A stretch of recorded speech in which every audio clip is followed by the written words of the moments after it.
తీసుకోవాలని అనుకుంటే ఆ రోజు ఎలక్ట్రిసిటీ రిఫార్మ్స్ విషయంలో కేంద్ర ప్రభుత్వం 0.5% మీకు అదనంగా 5 ఏళ్ల పాటు ఎఫ్ఆర్బిఎంలో మీకు వెసులుబాటు కల్పిస్తాం, మీరు తీసుకోండి అని చెప్తున్నారు అధ్యక్ష. నిజంగా మాకు అప్పులే తీసుకోవడం అవసరం అనుకుంటే, రాష్ట్ర ప్రయోజనాల కంటే అప్పులు ముఖ్యమని మేము అనుకుంటే మాకు మరో 35,000 కోట్ల రూపాయలు ఇవాళ అదనంగా వచ్చేది. ఇదే శాసనసభలో అక్కడి నుంచి గౌరవనీయులు ఆనాటి ముఖ్యమంత్రి కేసీఆర్ గారు ఒక మాట చెప్పినారు అధ్యక్ష. ఈ 0.5 ఎఫ్ఆర్బిఎం తీసుకోవాలంటే కేంద్ర ప్రభుత్వం పెట్టిన షరతులు ఏంది అధ్యక్ష? బోరు బావుల దగ్గర మీటర్లు పెట్టి రైతుల ఇంటికాడికి బిల్లు పంపించాలని చెప్పి కేంద్ర ప్రభుత్వం షరతు పెడితే ఆనాడు కేసీఆర్ గారు ఇదే నిండు సభలో సభా నాయకుడిగా ఆయన చెప్పిన మాటలు మీ ద్వారా కొత్త సభ్యులు ఉన్నారు గుర్తు చేస్తా ఉన్నాను అధ్యక్ష. ఆ రోజు ఏమన్నారంటే ముఖ్యమంత్రి గారు, నా గొంతులో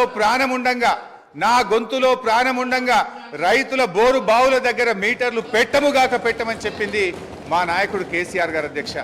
నిజంగా ఒకవేళ 0.5% ఎఫ్ఆర్బిఎం మేము తీసుకున్నామంటే మాకు మరో 35,000 కోట్లు ఈ రాష్ట్రానికి వచ్చేటి అధ్యక్ష. ఈ విషయాన్ని స్వయంగా నిర్మలా సీతారామన్ గారు ఢిల్లీకి వచ్చినప్పుడు చెప్పింది కదా. నిన్నగాక మొన్న ఎన్నికల ప్రచారంలో నిర్మలా సీతారామన్ గారు ఏం చెప్పారు? ఎస్, మిగతా రాష్ట్రాలు బోరుబావుల దగ్గర మీటర్లు పెట్టమన్నారు కనుక వాళ్ళకి డబ్బులు ఇచ్చినాం, తెలంగాణ మీటర్లు పెట్టలేదు కనుక తెలంగాణ రాష్ట్రానికి డబ్బులు ఇవ్వలేదని చెప్పి గౌరవనీయులు నిర్మలా సీతారామన్ గారే స్పష్టంగా చెప్పారు అధ్యక్ష. అయితే నేను ఈ సందర్భంగా గౌరవ సభా నాయకుడికి ఆర్థిక మంత్రి గారికి కూడా ఒక విజ్ఞప్తి చేయాలనుకుంటున్నా అధ్యక్ష. ఎందుకంటే కాంగ్రెస్ పాలిత రాష్ట్రాలు కూడా ఈ 0.5 సార్ నాకు ఇంకొక 45 నిమిషాలు కావాలి సార్.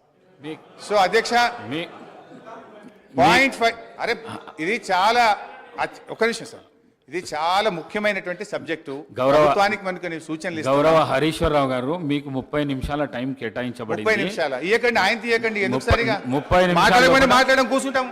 30 నిమిషాల లోపల మీరు మాట్లాడద్దు అంటే కూర్చుంటాం సార్. మరి వాళ్ళని మాట్లాడుకోండి, బయట పోయి మాట్లాడుకుంటాం. If you don't want to give us the mic, మొన్న కూడా మీరు మైక్ కట్ చేసిండ్రు, ప్రొటెస్ట్ కూడా అవకాశం ఇవ్వలేదు. మా గొంతు నొక్కుతాం, మీకు మైక్ ఇవ్వమంటే కూర్చుంటాం సార్.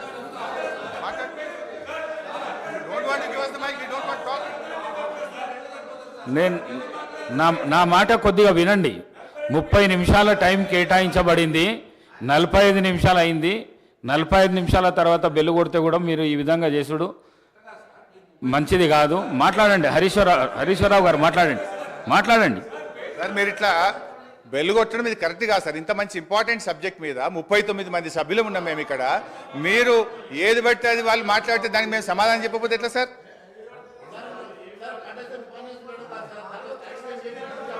సో అధ్యక్ష, మేము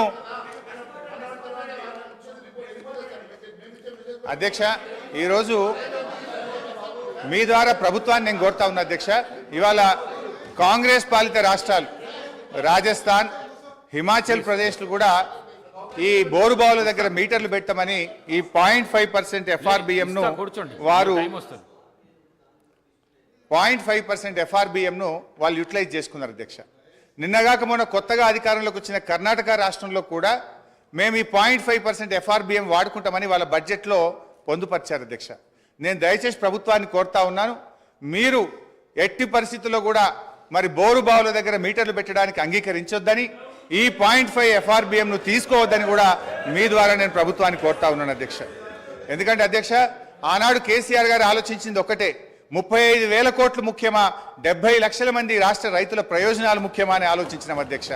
35,000 కోట్ల రూపాయలు వాళ్ళు ఇచ్చే అదనపు అప్పు కంటే మంత్రి గారు అధ్యక్ష సీనియర్ శాసనసభ్యులు హరీష్ రావు గారు మాట్లాడడం ఇది అవాస్తవము. రైతులకి వ్యవసాయపు కరెంటుకి బిల్లు కట్టమని ఏ చట్టము ఏ కేంద్ర ప్రభుత్వం రికమెండ్ చేయలేదు. నేనెందుకు ఇంటర్వ్యూ అవుతానంటే, గతంలో మీ ముఖ్యమంత్రి ఆ విషయంలో అబద్ధాలు మాట్లాడిండు, ఈ రోజు మీరు అబద్ధాలు మాట్లాడుతున్నారు. బిల్లు కట్టమని చెప్పలేదు. నేను ఆ పార్లమెంట్ కమిటీ సభ్యుణ్ణి ఆ విషయం పదే పదే మీరు ప్రస్తావించడం దయచేసి అవాస్తవాలు శాసనసభలో ప్రస్తావించొద్దు.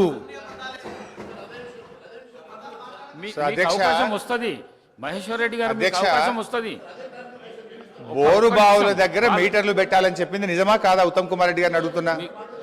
బోరు బావుల దగ్గర మీటర్లు పెట్టమన్నది అధ్యక్ష, నిజమా కాదా? అధ్యక్ష ఒకవేళ అధ్యక్ష, రైతుల నుంచి బిల్లు వసూలు చేయాలని చెప్పి ఆ రిఫార్మ్స్ లో ఉన్నట్టుగా హరీష్ రావు గారు శాసనసభలో ఇప్పుడే చెప్పారు. ఆ రిఫార్మ్స్ లో రైతుల నుంచి బిల్లు వసూలు చేయమని చెప్పి ఎక్కడా లేదు అని ఆ పార్లమెంట్ కమిటీ సభ్యుడిగా మీకు చెప్తున్నా. అధ్యక్ష నేను స్పష్టంగా ఉత్తమ్ కుమార్ రెడ్డి గారిని అడుగుతున్నా, బోరు బావుల దగ్గర మీటర్లు పెట్టాలి, ఎంత కరెంటు కాల్చినరో లెక్క తేల్చాలని ఆ రిపోర్ట్ లో ఉందా లేదా అది చెప్పండి.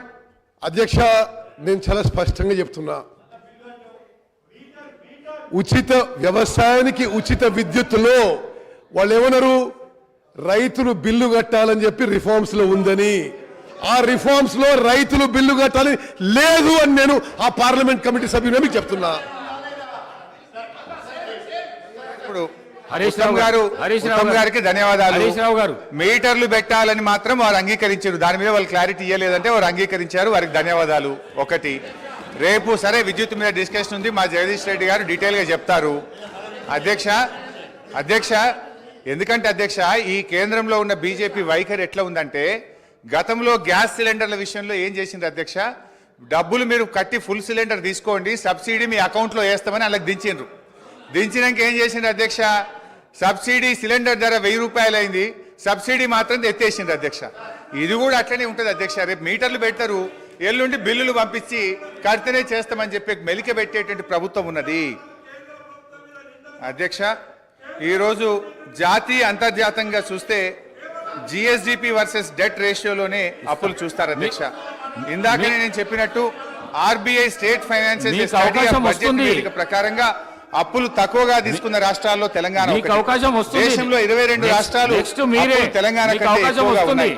ఒకసారి జిఎస్డిపి టు డెట్ రేషియో ప్రకారం కొన్ని రాష్ట్రాల రుణాలు చూస్తే పంజాబ్ 48.7%, రాజస్థాన్ 40.6%, కేరళ 38.9%, ఉత్తరప్రదేశ్ 36.4%, తమిళనాడు 31.5%, మధ్యప్రదేశ్ 29.8%, ఛత్తీస్గఢ్ 28.6%, కానీ తెలంగాణ తీసుకున్న రుణం కేవలం 28.2%.